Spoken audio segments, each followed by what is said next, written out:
আসসালামু আলাইকুম।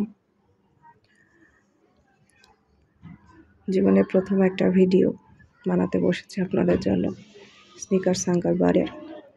এটা একেবারে অথেন্টিক স্নিকার সাঙ্গার, 100% পারফেক্ট। তো চলুন দেখে নিই কীভাবে এটা বানিয়েছি।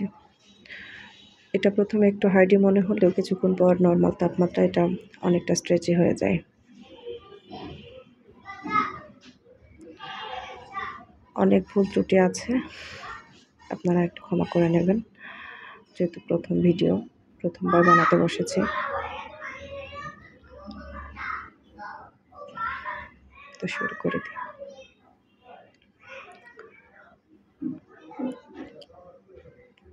এখানে 1 কাপ চিনি ক্যারামেল করে নিয়েছি।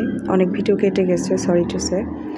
এতে 3 টেবিল চামচ বাটার, 1 চিমটি নুন আর হাফ কাপ হুইপিং ক্রিম দিয়ে এটাকে আমি ক্যারামেল করে নিয়েছি। এতে ভাজা 3/4 কাপ ভাজা বাদাম জাস্ট মিশিয়ে নিচ্ছি।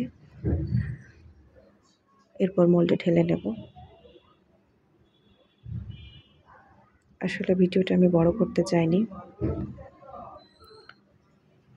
অনেকেই বিরক্ত হয় বড় ভিডিওতে।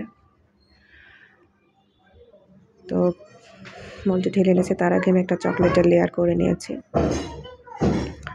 তার উপরে এই ক্যারামেল পিনাটের মিশ্রণ।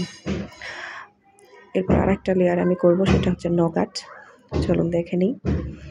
ডিমের একটা সাদা অংশ খুব ভালোভাবে বিট করছি ইলেকট্রিক বিটারে, এবং এতে ঘন শিরা, 1 তার বিশিষ্ট লেবুর রস, চিনি, পানি দিয়ে ঘন শিরা করেছি এবং আলাদা করে রেখে দেওয়ার পরে ক্যারামেল করে তার সাথে মিশিয়ে ঘন করে এটা গরমই ডিমের সাদা অংশের সাথে মিক্স করে নিয়েছি।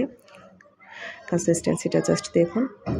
এরপর এটা আমি একটা ননস্টিক প্যানে ঢেলে নিয়ে ঘন একটা শক্ত ডো ফর্মে নিয়ে আসতে চাচ্ছি। তারপরে ঢেলে নিয়েছি।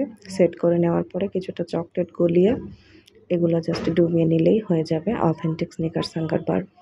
এবং এটার টেস্ট 100% বিদেশি স্নিকার্সের মতো। এটা যখন আমি আসলে কাটি, খুব তাড়াহুড়া করছিলাম, এখন একটু বেশ শক্ত অবস্থাতেই আছে।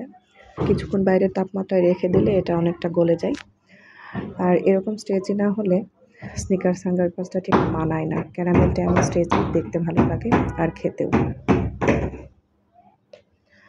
তো ভুল ত্রুটি ক্ষমা করে দেখে নেবেন। আমি যাবতীয় সমস্ত কিছু ডেসক্রিপশন বক্সে দিয়ে দেওয়ার চেষ্টা করছি।